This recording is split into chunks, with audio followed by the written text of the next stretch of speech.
are all weirdos. Weird science is the revolution. Weird science is the revolution. Hello, all you weirdos. Jim here, and a little disclaimer before I start. I am not making this video to piss anybody off, and unlike what a couple of people yelled at me about this past week, I'm not here to tell you what you should or shouldn't like. I am, however, here to ask you that you give stuff a chance before hating it, because you may be missing out on something that could become your next favorite book. Of course, from the title, you know that I am talking about Peach Momoko's Ultimate X-Men book. And after loving both Jonathan Hickman's Ultimate Spider-Man and Ultimate Black Panther by Brian Hill, I will tell you right now, I am looking forward to Peach Momoko's Ultimate X-Men book. I was kind of on the fence before reading Spider-Man and Black Panther, but because I like those so much, I think that it almost like this Ultimate Universe deserves or has earned the right for me to at least give Peach Momoko's book a chance, though I understand that it may be a tough sell, and I think it will be a tough sell for a lot of fans. Just looking at the three books, I kind of hear that One of These Things Just Doesn't Belong song from Sesame Street playing in my head, and yeah, the Ultimate X-Men book, that's the mitten next to the apple and the orange in that song. So here we are, and I figured that I'd give a little bit of a Peach Momoko Ultimate X-Men preview and then discuss some things that hopefully will get you on board with at least giving the first issue a chance. I haven't read the issue, obviously. It doesn't come out until March 6th. I have not read anything, so I'm just giving this a chance and hopefully convince some people to do the same. I'll start by reading the solicit for Ultimate X-Men #1. Here we go. Visionary creator Peach Momoko creates a new generation of X-Men for an all-new universe.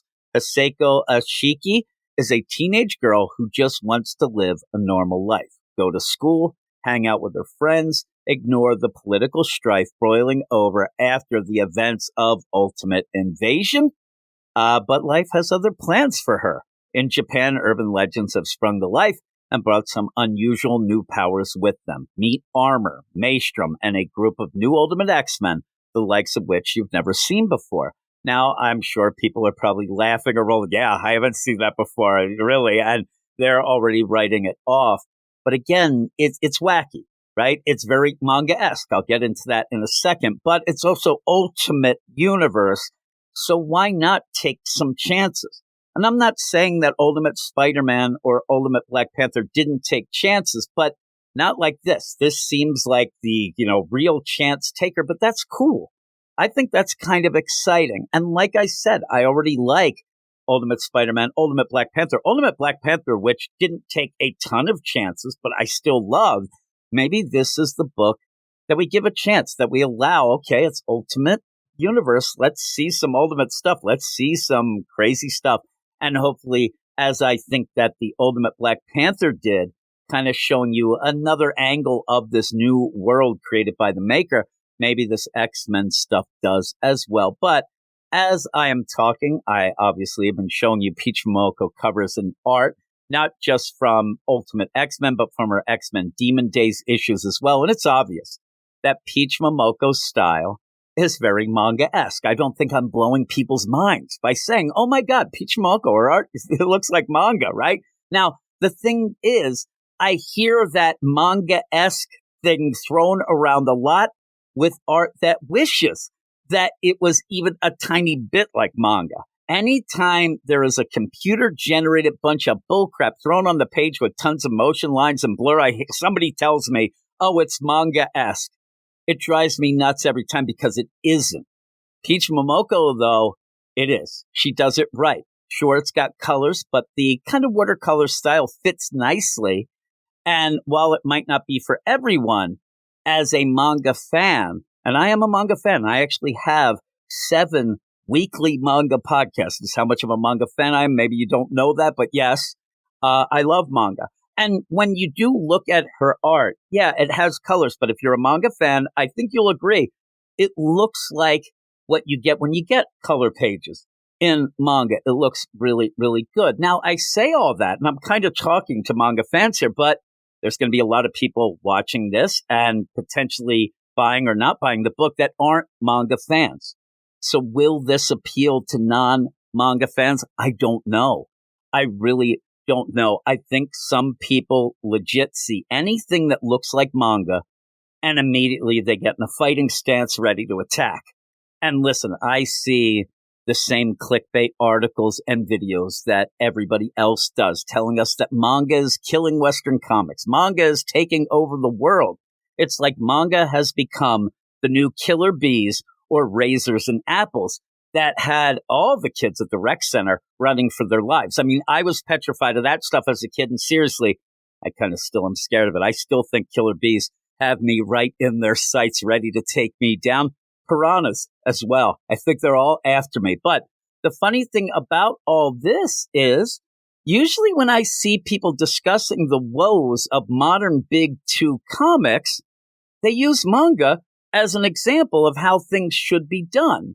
So if you do that, why aren't you giving this at least a try? I mean, that's what this kind of is. It might end up, I'm not saying it is because I haven't read it, but it might end up being the best of both worlds. But because of all this and that whole manga angle, if you have read Peach Momoko's Demon Days books, it's not just the art that is manga-esque. I'm not trying to scare people off. It's also the way Peach tells her stories. And that's why I think people should give this Ultimate X-Men a try. And I'm not saying that, you won't understand it if you haven't read manga. There are some big focuses, if you haven't read manga, big focuses on certain things. And one of the things and why I love manga so much and what I think is missing sorely from the big two right now is character work. And Peach Momoko's writing is very manga-esque in the way that she focuses on character work. I think it's an easy formula. And one of the biggest reasons manga is so good and why I'm excited to check this book out.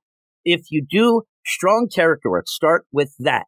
It makes people fall in love with the characters, and then they'll stick around, even if the story goes through peaks and valleys. I think that a lot of times in the big two, you end up having the crazy thing of the writers have a story in their mind, a generic story. Then they're assigned a character. They don't have that story in their mind of, I think I have a great X-Men story. I think I have a great Wolverine story. I think I have a great Avenger story. It's, I have this crazy story about this, this, and this.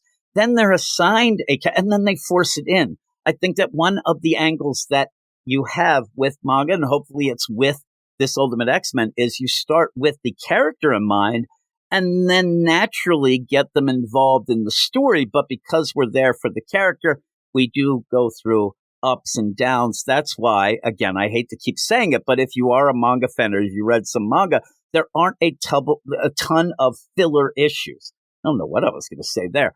There's not a lot of downtime. Even when you're just hanging out with characters, it still progresses things because you like the characters so much. And again, after reading Peach Momoko's Demon Days, I think, or at least hope, this will be her approach on Ultimate X-Men. Now, after all this, I understand this is going to be the ultimate book that struggles the most to get an audience. I think this is going to be the one that has don't even think. I know this is going to be the one with a lot of people not even wanting to get involved just from looking at a cover or just looking at a thing or hearing the concept. But I always try to give a book at least one issue, usually 3, but at least one to show me that, what it's got. And with so little good books coming out, I hope others give it a shot too. There has been a weird fan response with these Ultimate books so far, though. And it's just that the unfortunate deal that this Ultimate X-Men is the third one, because I saw a lot of people say, I'm not going to read that Ultimate Spider-Man. I don't want to get involved in another Ultimate universe. Oh, Jonathan Hickman. Then they went and read it and loved it. Oh my God, Peter and Mary kids? Oh my, this is what I wanted. But then even those people, some of them said, I really like this, but Black Panther. I'm not going to get involved in the Black Panther. Until they did and liked that as well. But now I see the same people like it's down the line. Oh, well, I like those two. I'm good with where I'm at. I'm not going to give this Ultimate X-Men book a try. I'm not going to read it. Hopefully not everybody feels that way. And I do understand it. Look, I am from the Philadelphia area. I'm a Philadelphia sports fan. You don't get more cynical than that. I am a cynical bastard, trademark, who never wants to get too excited about anything because that makes the pain so much greater when I am, quote unquote, ultimately disappointed. It's the same thing kind of as being a Marvel fan or a comic fan, a big two comic fan. You get your hopes up and keep getting burned. But just because you keep getting burned, does that mean you stop touching the flame? Actually, you shouldn't touch the flame. I don't know why I said it like that. Don't touch the flame. But seriously, some people watching this video will say they have given up on the big two completely. But you're watching the video, and while some are probably like watching it, I want to keep being, I want to be reminded of why I hate things. I think there are some that are out there that there's still that sliver of hope, whether they want to admit it or not, that something will pop up that maybe will bring them back. And quite frankly, I've been told by a lot of people that Ultimate Spider-Man was just that. So why not just give things a try? And this may not be your favorite book. Peach Momoko's Ultimate X-Men, I don't think is going to be the bridge that brings back all the fans, but for some of you, it could be.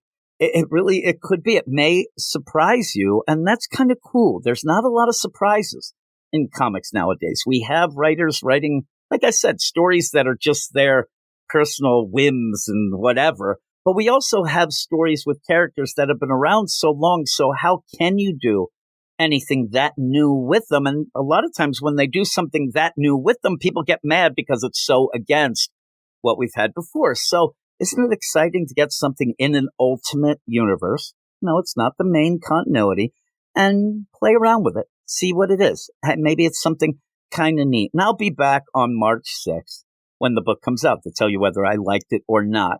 But please, if a cynical and miserable bastard trademark like me can give it a shot, maybe you can as well. So let me know what you think in the comments, and no matter how you feel, even if you disagree with me 100,000,000%, let me know, because having your own opinion and reasons is what makes discussions like this interesting and why it drove me nuts. And really, it's been driving me nuts since it happened, where people are like, you're trying to tell me what to like. You want me to think how you do. I don't. Nobody wants to think how I do. I'm telling you, I could get my wife in here right now and she will agree with that 1,000,000%. So just let me know how you feel. Yay, nay, in between. I wanted to come up with something that rhymed, but I couldn't think of that quick. So with that, though, thanks, everybody. If you enjoy the videos, please subscribe. That kind of gets everything going bigger and better and that sort of deal. But thanks, everyone, and I'll talk to you later. You are all weirdos. Weird science is the revolution. Weird science is the revolution.